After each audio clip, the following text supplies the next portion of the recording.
Question को कम से कम एक बार खुद से अटेम्प्ट कीजिए। जब उस क्वेश्चन को आप खुद से अटेम्प्ट करेंगे तो उसकी अंडरस्टैंडिंग जो होगी वो ज़्यादा अच्छी होगी। डायरेक्ट आप सॉल्यूशन देखते हैं, it is a very bad practice. इससे आपके कॉन्सेप्ट स्ट्रांग नहीं होंगे।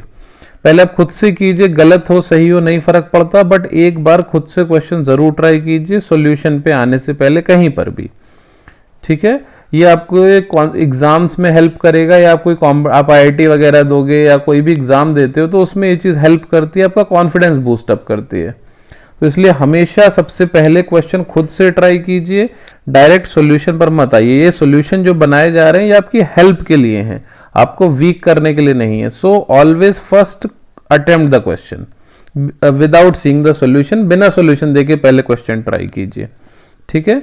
अगर आपने क्वेश्चन करा है, आपसे नहीं हुआ, नहीं समझ आया, तो अब मैं आपको यहाँ पर सॉल्यूशन बता रहा हूँ उसका, कैसे इस क्वेश्चन को, बहुत इजी क्वेश्चन है, कैसे इस क्वेश्चन को इजीली करेंगे। सिंपल कॉन्सेप्ट है। यहाँ पर आकृति में एंगल PQR हमें दिया हुआ है 100, ठीक है। ये एंगल दिया हुआ है यहाँ पर 100 डिग्री, जहां PQR केंद्र O वाले वृत्त पर स्थित है। PQR 3 पॉइंट है यहाँ पर, PQR जो इस पर स्थित है।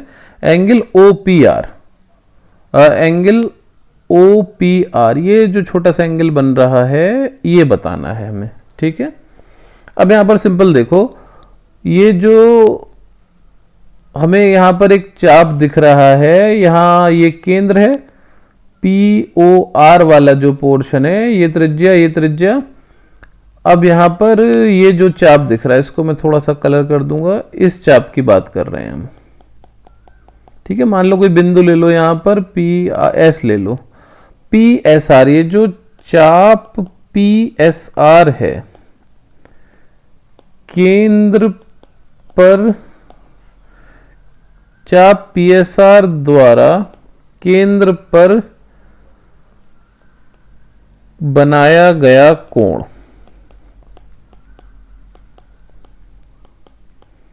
वही प्रमेय है कि चाप द्वारा केंद्र पर बनाया गया कोण परिधि पर बनाए गए कोण का दुगना होता है। तो चाप PSR द्वारा परिधि पर कितना कोण बन रहा है? 100 डिग्री। तो केंद्र पर बनाया गया कोण कितना हो जाएगा? 2 इंटू एंगल PQR। परिधि पर जो कोण बन रहा है, इसी चाप द्वारा परिधि पर कितना कोण बन रहा है? PQR। तो केंद्र पर जो कोण बनेगा वो परिधि पर बनने वाले कोण का दुगना होगा। तो 2 इंटू 100 यानी 200 डिग्री। तो चाप PSR द्वारा केंद्र पर कितना कोण बन रहा है? 200 डिग्री। ठीक, तो ये जो एंगल है, ये एंगल 200 डिग्री। तो इस त्रिभुज को मैं अलग से ड्रॉ कर रहा हूं यहां पर।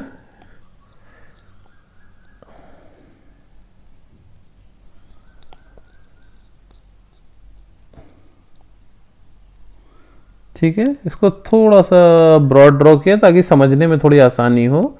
ये कौन से त्रिभुज की बात कर रहे हैं? POR की बात कर रहे हैं। ठीक, तो अब यहां पर देखो, अगर ये एंगल जो है, ये एंगल है 200 डिग्री, और आपको पता है किसी भी पॉइंट के चारों तरफ जो एंगल होता है टोटल वो कितना होता है? 360 डिग्री। तो अगर ये एंगल 200 है तो ये वाला एंगल कितना होगा? एंगल POR, ठीक है, लघु कोण की बात हो रही है, लघु कोण की बात हो रही है। वो दीर्घ कोण था जो यहां पर निकला, तो ये हो जाएगा 360 डिग्री माइनस 200 यानी 160 डिग्री। ठीक है, यानी ये जो एंगल है ये कितना है? 160 डिग्री, 160 हो गया। अब किसी भी त्रिभुज में, त्रिभुज POR में अगर हम तीनों कोण की बात करें, ये कोण और ये कोण, तीनों कोण का योग कितना होता है? 180 डिग्री। अब यहां पर आप देखो OP, त्रिभुज POR में OP बराबर OR बराबर त्रिज्या। OP और OR बराबर हैं, OP और OR बराबर हैं, यानी इनके दोनों के सामने के एंगल भी बराबर होंगे। समद्विबाहु त्रिभुज हो गया। ठीक है, समद्विबाहु त्रिभुज हो गया कि नहीं हो गया भाई? ये दो, किसी भी त्रिभुज में अगर दो भुजाएं बराबर हैं तो उनके आमने सामने के कोण भी बराबर होते हैं। अगर ये कॉन्सेप्ट आपने नहीं पढ़ा है तो जो त्रिभुज वाले वीडियोस हैं उसमें जाकर समद्विबाहु त्रिभुज को आप देख सकते हो, वहां पर एक कॉन्सेप्ट मैंने एक्सप्लेन किया है। अब यहां पर देखो भाई, OP is equal to OR हो गई यहां पर त्रिज्या, ठीक। तो दोनों जो कोण होंगे वो भी बराबर होंगे, तो किसी भी त्रिभुज के तीनों कोणों का योग कितना होता है 180 डिग्री। तो दो कोण तो गए x और तीसरा कोण कितना है 160 डिग्री। तो x plus 160 degree is equal to कितना हो गया, तीन त्रिभुज के तीनों कोणों का योग होता है 180 डिग्री। तो 2x is equal to 180 degree minus 160 degree, तो 2x is equal to 20 degree और x is equal to 10 degree. यानी ये जो एंगल आ रहा था एंगल OPR की वैल्यू कितनी हो गई 10 डिग्री हो गई, ठीक है भैया।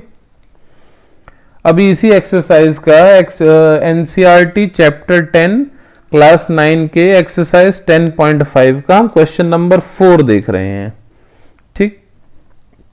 अब यहां पर देखिए क्या दिया हुआ है, इस आकृति में ABC एंगल ABC ये है 69 दिया हुआ है, और एंगल ACB ये जो छोटा वाला अंदर वाला एंगल है, छोटा एंगल, ये 31 दिया हुआ है। तो एंगल BDC, इसको आप देख लो ध्यान से, यहां पर देखिए यहीं तक है, ठीक है, यहां नहीं है, इस पोर्शन पे नहीं आया है ये, ठीक, पर ये वाला जो है ये पूरा है यहां से यहां तक, ठीक। अब यहां पर देखिए यहां क्या बोल रहे थे, एंगल BDC ज्ञात कीजिए, BDC यानी ये वाला एंगल ज्ञात करना है, ठीक है। अब हमने एक प्रमेय पढ़ी थी कि किसी भी चाप, यहां पर मान लीजिए BDE ले लीजिए इसको, तो यहां पर हो गया चाप BEC की बात कर रहे हैं। कैसे डिफाइन करेंगे चाप को, ये जो पोर्शन है ये है चाप BEC। अब किसी भी चाप द्वारा वृत्त के एक तरफ बनाए गए कोण, ये जो चाप है, तो ये जो वृत्त पर जो कोण बना रहा है परिधि पर, तो ये जो भी कोण बनाता है, जितने भी कोण बनाएगा इस पोर्शन में BEC, इस परिधि पर जितने भी कोण बनाएगा वो सारे कोण कैसे होते हैं, आपस में बराबर होते हैं। चाप BEC द्वारा परिधि पर बनाए गए सभी कोण बराबर होते हैं, ठीक है। इसको भी हमने जो 1 से 10 तक हमारा थ्योरी वाला पोर्शन है उसमें इस चीज को सिद्ध किया हुआ है, आप वहां पर देख सकते हो इसको, ठीक।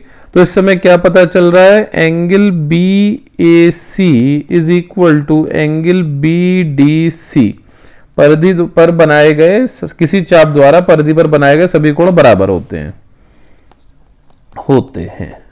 ठीक है। तो ये चीज हमें मिल गई यहां पर। अब यहां पर देखो आप, त्रिभुज BAC में, अगर त्रिभुज BAC की बात करें तो त्रिभुज BAC में angle ABC plus angle BCA plus angle BAC is equal to 180 degree. त्रिभुज के तीनों कोणों का योग 180 अंश होता है। तो ABC की वैल्यू हमें दी हुई है कितनी, 69 डिग्री। BCA की वैल्यू है 31 डिग्री और एंगल BAC निकालना है।